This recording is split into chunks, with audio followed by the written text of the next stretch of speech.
Sientes ese tic-tac en las sienes que no te deja dormir. Esa vibración angustiante en el pecho que te dice que el tiempo se está agotando mientras tú sigues atrapado en la misma celda emocional. El mundo allá afuera está encendiendo luces, comprando regalos y planeando cenas para recibir el 2026 con una sonrisa de cartón.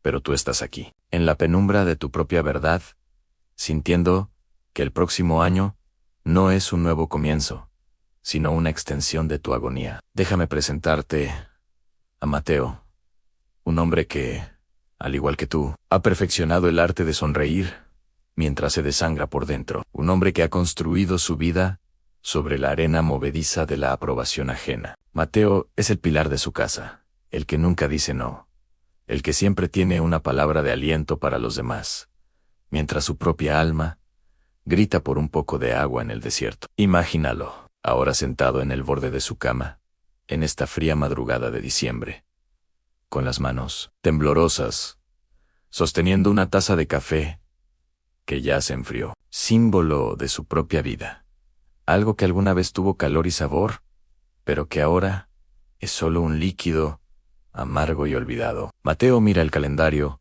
y siente un terror paralizante, porque sabe que entrar al 2026 con las mismas cadenas es firmar su sentencia de muerte espiritual. Ha pasado años siendo él, buen cristiano, que permite que su familia lo use como un banco sin intereses, que sus amigos lo busquen solo cuando el cielo se les cae encima, y que su pareja lo ignore como si fuera un mueble más de la casa. Él cree que aguantar el desprecio es su cruz, que permitir que le arrebaten la paz es una forma de santidad, pero en el fondo de su ser una voz que no puede silenciar le dice que este sacrificio no es para Dios, sino un tributo a su propio miedo al rechazo. El aire se siente pesado, casi sólido, mientras Mateo intenta respirar en una casa que se ha convertido en su prisión, rodeado de personas que aman lo que él hace por ellos, pero que jamás se han detenido a amar.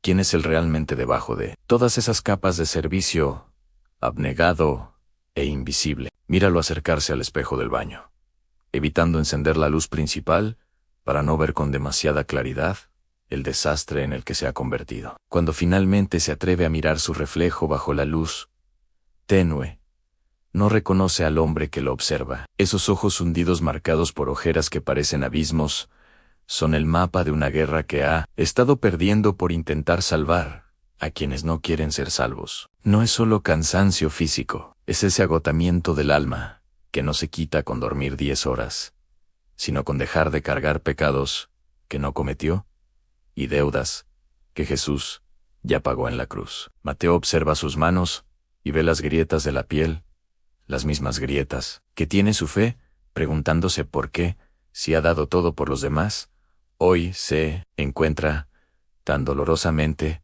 solo en el umbral de un nuevo año. La injusticia silenciosa es un veneno que no mata de inmediato, sino que te va paralizando los sueños hasta que te conviertes en un espectador de tu propia desgracia. Mateo ha permitido que vampiros emocionales le succionen la alegría bajo el disfraz de la caridad cristiana. Se ha convertido en el vertedero de las frustraciones de su esposa, en el escudo contra las malas decisiones de sus hijos adultos, y en el hombro donde lloran aquellos que luego se ríen de su generosidad a sus espaldas, cada vez que él intenta decir basta. Una culpa interna, una máscara de falsa piedad, le aprieta la garganta y lo obliga a callar, a seguir cargando la piedra, a seguir caminando hacia un 2026 que promete ser más oscuro que el anterior, si no ocurre algo sobrenatural. No es que no ame a los suyos, es que ha olvidado cómo amarse a sí mismo como templo del Espíritu Santo, permitiendo que el altar de su corazón sea pisoteado por pies llenos de barro. La soledad de Mateo no es la ausencia de gente, sino la presencia de personas que lo hacen sentir invisible. Un hombre que es un héroe para el mundo, pero un mendigo de afecto en su propio hogar. alguien que está a punto de romperse en 1000 pedazos, justo cuando el reloj marque la medianoche. El peso de este fardo invisible es tan real que Mateo siente que sus rodillas van a ceder en cualquier momento. Y es precisamente en ese punto de quiebre donde el cielo decide intervenir con un estruendo que no es físico, sino una sacudida al espíritu. Ese alto de Jesús, que mencionamos al principio, empieza a resonar en las paredes de su cuarto, no como un susurro tierno, sino como el grito de un padre que no soporta ver a su hijo siendo devorado por la ingratitud y la manipulación disfrazada de amor. Jesús está viendo cómo Mateo se prepara para cruzar la frontera del Año Nuevo, cargando maletas llenas de piedras, resentimientos no admitidos y una fatiga crónica que le impide ver la gloria de Dios en Cristo. Sabe que sí, Mateo no suelta esas cargas.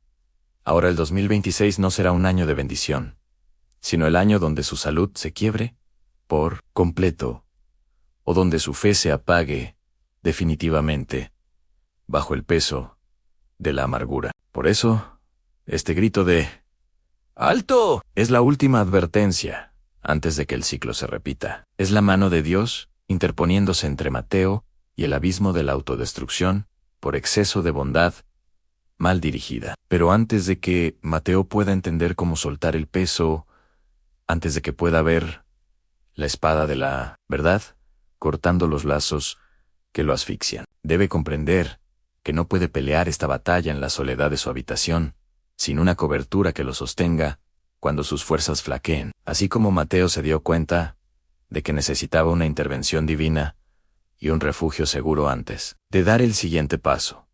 Tú, que estás escuchando mi voz, debes entender que el camino hacia la libertad no se recorre en solitario. Así como Mateo necesitaba protección contra las flechas del enemigo y claridad para discernir quiénes son los lobos con piel de oveja en su vida, tú necesitas una cobertura espiritual sólida y una comunidad que ore por ti cuando tú ya no tengas palabras. No te atrevas a cruzar el umbral del 2026 sin un respaldo espiritual de fe. Te hago un llamado urgente.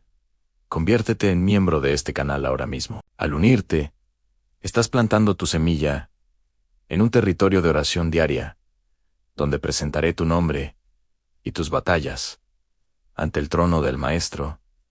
No entres a este nuevo ciclo desprotegido. Haz clic en el botón de unirse y deja que esta cobertura de oración sea el escudo que impida que los vampiros espirituales sigan robándote la paz que Jesús te entregó. El veneno no siempre viene en un frasco con una calavera. A veces viene servido en la mesa familiar, disfrazado de una petición por favor, o de una crítica envuelta en papel de regalo. Para Mateo, la ponzoña comenzó a filtrarse en su espíritu durante la cena previa a la Navidad, cuando su hermano mayor, aquel por quien Mateo había pagado deudas legales y de quien había limpiado desastres durante años, se levantó no para agradecer, sino para clavar una puñalada emocional que dejó a Mateo sin aliento. Frente a todos, con una sonrisa cínica que ocultaba una oscuridad disfrazada de luz,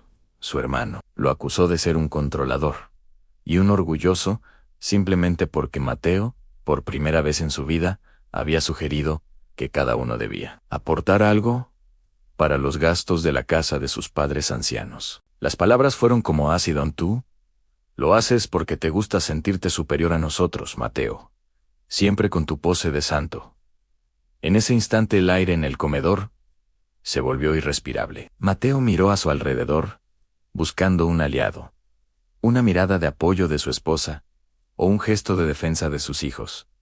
Pero solo encontró platos vacíos y ojos que evitaban los suyos. El silencio de los que amaba fue más letal que el grito de su hermano. Los vampiros emocionales, que él mismo había alimentado con su sacrificio extremo, finalmente mostraron sus colmillos, revelando que no amaban a Mateo, sino que amaban la comodidad que él les proporcionaba. Esa noche, mientras el veneno de la ingratitud o corría por sus venas. Mateo sintió un sudor frío y un dolor punzante en el pecho. Se levantó de la mesa sin decir palabra. Caminó hacia el balcón y sintió que el mundo giraba violentamente. Su bondad excesiva, esa incapacidad crónica de poner límites bajo el pretexto de ser un buen cristiano, se había convertido en el arma con la que su propia familia lo estaba ejecutando lentamente. No era solo una pelea familiar, era el colapso de un sistema de creencias erróneo, donde él se había puesto en el lugar de un Salvador, que nadie le pidió que fuera, olvidando que solo hay un Salvador y que su nombre es Jesús. La enfermedad del alma pronto se manifestó en la carne, porque el cuerpo siempre grita lo que la boca calla, por miedo al conflicto. 3 días después de aquella cena, Mateo se desplomó en el pasillo de su oficina. No fue un infarto físico, sino un ataque de pánico tan violento que sintió que las paredes se cerraban sobre él como una tumba de cemento. Sus manos, las mismas que habían trabajado sin descanso para pagar caprichos ajenos, ahora estaban paralizadas, rígidas, incapaces incluso de sostener el teléfono para pedir ayuda. Mientras estaba allí tirado en la alfombra gris de un cubículo frío, se dio cuenta de la magnitud de su pérdida, debido a su obsesión por aguantar todo. Para mantener una paz falsa, había perdido su salud, su paz mental y, lo más doloroso, su conexión con el propósito de Dios. Había invertido sus mejores años en construir castillos de arena para personas que, al primer viento de dificultad, lo abandonarían sin mirar atrás. La revelación fue una bofetada de realidad. A Mateo estaba quebrado económicamente porque siempre prestaba dinero que nunca volvía.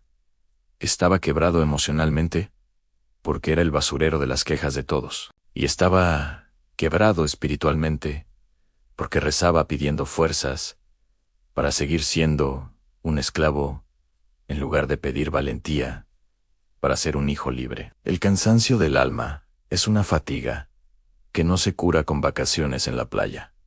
Es un agotamiento que nace de vivir una vida que no es la tuya, de usar una máscara de fortaleza mientras tus cimientos se desmoronan por la humedad del resentimiento. Mateo lloró, pero sus lágrimas no eran de esas que traen alivio. Eran lágrimas amargas, cargadas de la rabia de quien se da cuenta de que ha sido el arquitecto de su propia miseria, por no saber decir no. Miró el reloj de la oficina y vio que faltaban pocas horas para el cierre del año. Se sintió como un animal herido que sabe que el invierno está llegando y no tiene dónde refugiarse, atrapado en un laberinto de deudas emocionales que él mismo permitió que crecieran hasta asfixiarlo. El punto de ruptura final llegó en la soledad absoluta de una sala de espera de urgencias, donde Mateo pasó 6 horas, solo después de que su esposa le dijera por teléfono que no podía ir porque ya tenía planes con sus amigas y que seguramente solo era estrés. Esa llamada fue el sonido del cristal rompiéndose para siempre. En ese momento de vulnerabilidad extrema, cuando Mateo más necesitaba un brazo donde apoyarse, se encontró con el vacío absoluto.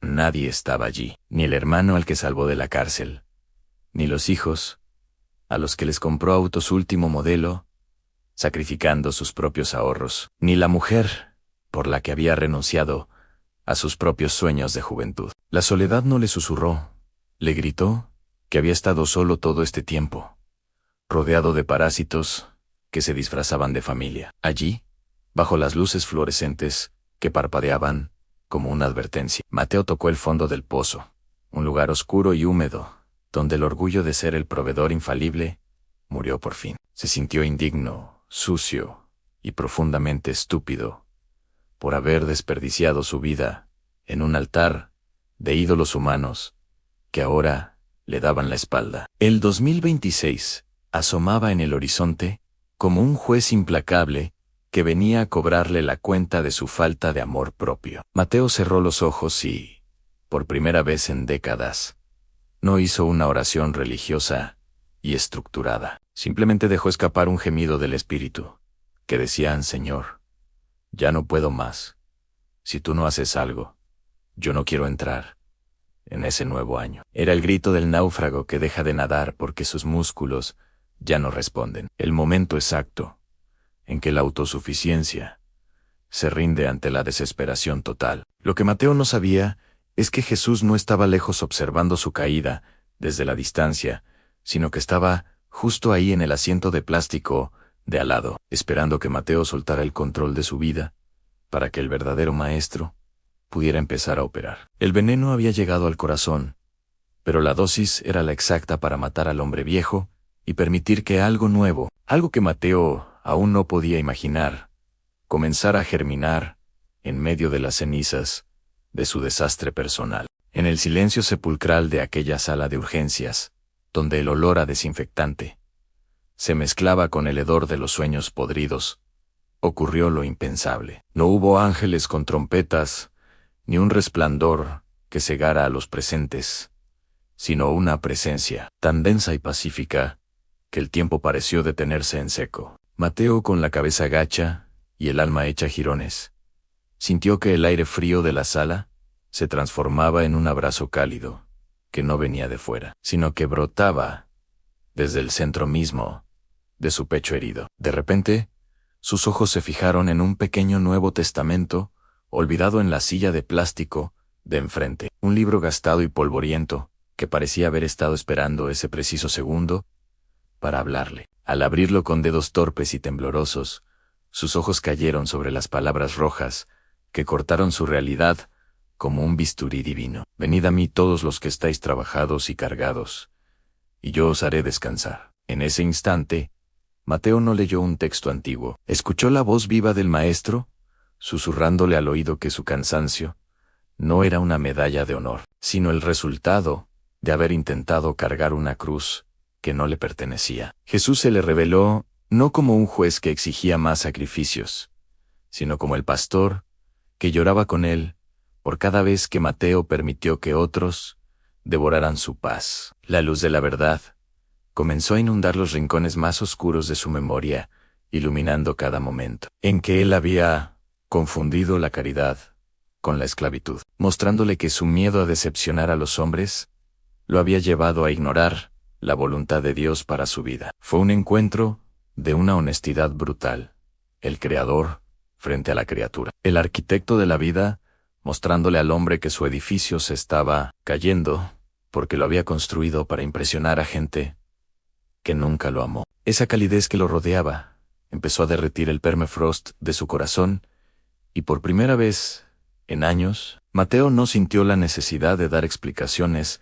de justificar su existencia o de planear cómo salvar el día siguiente. Simplemente se dejó sostener por una gracia que no pedía nada a cambio, una misericordia que le decía que su valor no estaba en lo que hacía, sino en de quién era hijo. La intervención divina continuó con lo que los teólogos llaman el discernimiento de espíritus, pero que para Mateo fue como si le quitaran unas vendas ensangrentadas de los ojos, para ver la realidad por primera vez, sin el filtro del miedo. Jesús, con la espada de la verdad en su mano, comenzó a mostrarle a Mateo los hilos invisibles de manipulación que lo ataban a su hermano, a su esposa y a sus amigos. No para que Mateo los odiara, sino para que entendiera que él había permitido que su altar personal fuera profanado por ídolos de carne y hueso. El maestro le mostró en una serie de visiones internas, rápidas y dolorosas, como su bondad en realidad era una forma de idolatría. Mateo necesitaba que lo necesitaran para sentirse importante, y por eso alimentaba la inutilidad de los demás. Jesús le mostró que al pagar siempre las deudas de su hermano, estaba impidiendo que su hermano buscara a Dios. Al callar ante los desplantes de su esposa, estaba permitiendo que ella se hundiera en la soberbia. La revelación fue un corchi, gelazos espiritual. Mateo vio cómo la luz de Cristo desmascaraba la oscuridad disfrazada de luz en sus relaciones más íntimas, revelando que muchos de los que él llamaba amados eran en realidad carceleros emocionales que se alimentaban de su energía y de su unción. Fue un momento de metanoia, un cambio radical de mente, donde Mateo comprendió que no se puede servir a dos señores. No se puede buscar la aprobación del cielo, mientras se vive encadenado a la aprobación de la tierra. Jesús no le prometió que su familia cambiaría mágicamente, pero le prometió algo mucho más poderoso, aunque él ya no sería el mismo. La espada de Jesús no era para herir, sino para separar lo que estaba muerto de lo que aún tenía vida en el alma de Mateo, dándole la claridad necesaria para entender que el 2026 no podía ser un año de más aguantar, sino un año de establecer el reino de Dios con orden, límites y verdad. La paz, que excede todo entendimiento, comenzó a llenar el vacío que dejó la retirada del miedo, y Mateo sintió que el peso de las toneladas que cargaba se quedaba allí mismo, en el suelo de ese hospital, como una piel vieja de la que finalmente se había despojado. Finalmente, el encuentro culminó en una transformación de la identidad que dejó a Mateo temblando de alivio y asombro bajo la luz fluorescente, que ahora parecía brillar con una gloria celestial. El Espíritu Santo le recordó quién era él antes de que el mundo intentara moldearlo a su imagen y semejanza. A Mateo no era un cajero automático, no era un felpudo, no era un error. Él era el templo del Dios viviente, comprado por un precio de sangre que invalidaba cualquier deuda que los hombres pretendieran cobrarle. La voz mansa y delicada de Jesús le susurró que la libertad que estaba sintiendo era el verdadero regalo de Año Nuevo, una libertad que no dependía de las circunstancias externas, sino de su posición como heredero del reino. Mateo se puso de pie, y aunque su cuerpo aún sentía los ecos del colapso físico, su espíritu estaba más erguido que nunca. Sentía una autoridad nueva fluyendo por sus venas, la autoridad de quien ha sido perdonado y liberado de la necesidad de agradar a los mortales. Miró el reloj de la pared y vio que el 2026 estaba a solo unas horas de distancia, pero ya no sentía terror, sino una santa expectativa.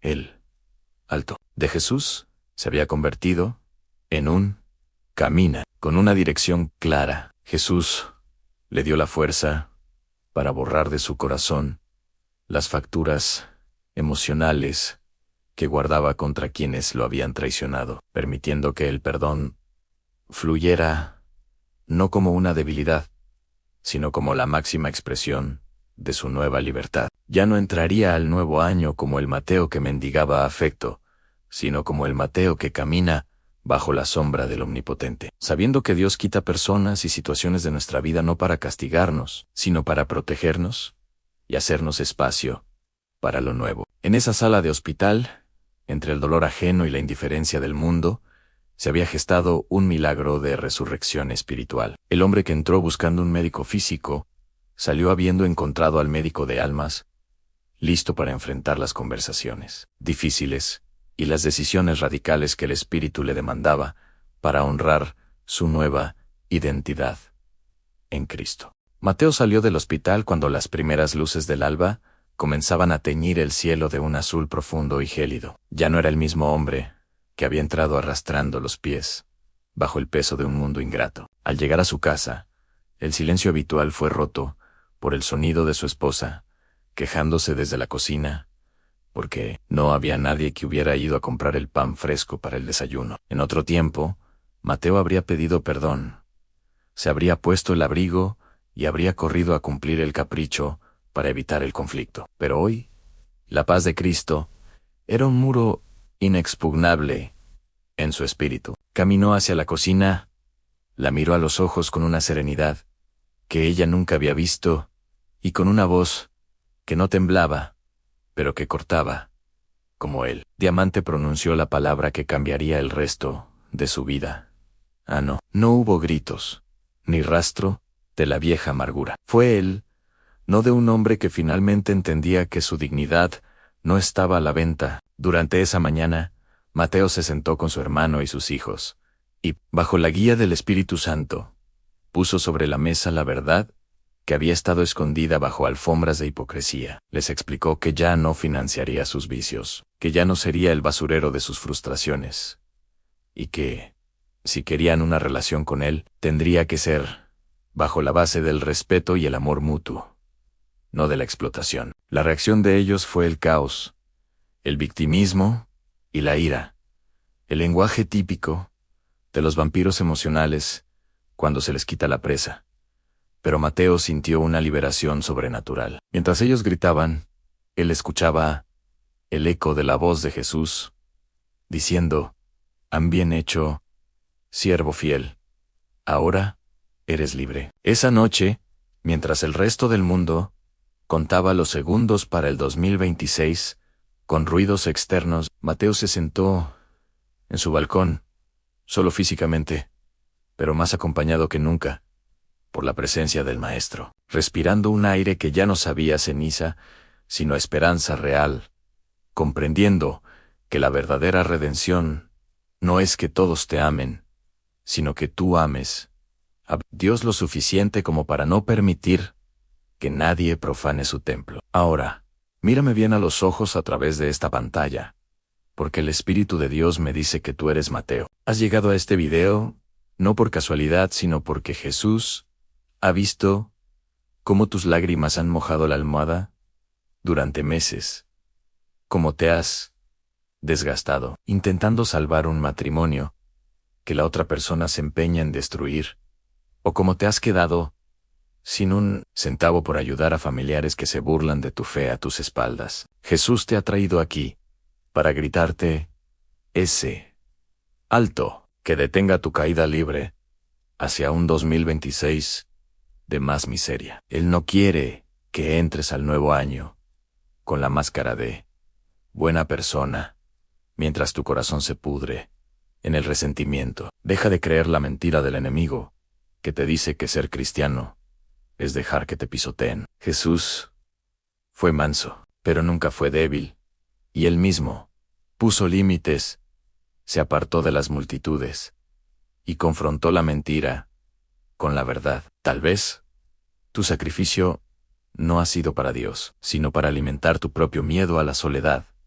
Y hoy es el día en que esa cadena se rompe en el nombre que es sobre todo nombre. El 2026 no puede recibirte cargando los cadáveres emocionales de personas que se niegan a cambiar. Tienes que dejar el fardo a los pies de la cruz y entender que a veces la mayor muestra de amor que puedes dar a alguien es retirarle tu ayuda, para que esa persona finalmente tenga que mirar hacia el cielo y encontrarse con su propio destino. Siente en este momento como el Mestre pone su mano sobre tu hombro y te pide que sueltes el control, que dejes de ser el salvador de tu familia y te permita ser el hijo que descansa en sus brazos. El tiempo de ser el tapete de los demás ha terminado. Hoy recuperas tu identidad. Hoy reclamas tu autoridad espiritual y hoy decides que tu paz es un territorio sagrado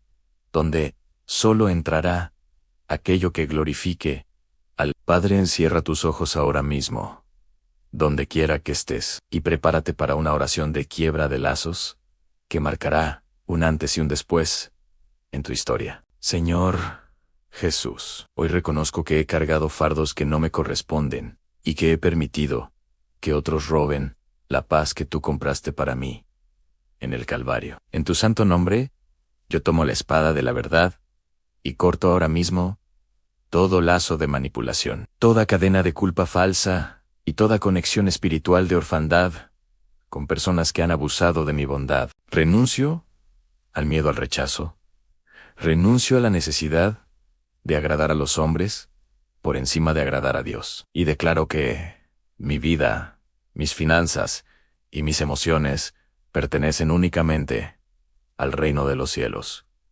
Jesús, te entrego mi 2020 y 6 anchis. Jiki comienzi. Lávame con tu sangre. Restaura los años que devoró la langosta de la ingratitud y dame la valentía de Mateo para decir no a lo que me destruye y sí a tu voluntad perfecta. Rompo todo pacto de silencio con el enemigo. Echo fuera todo espíritu de cansancio extremo y recibo el aceite fresco de tu unción para caminar en dignidad. Gracias, Maestro, porque no entro al nuevo año solo, sino bajo la cobertura de tu gracia redentora. Soy libre, soy amado, y soy hijo del Dios Altísimo. Amén y amén. Si has hecho esta oración con fe, el 2026 no será un año de supervivencia, sino de reinado. No olvides que esta comunidad está aquí para sostenerte. Si sientes que este mensaje fue una flecha directa a tu alma, es porque el Mestre te está llamando a algo mayor.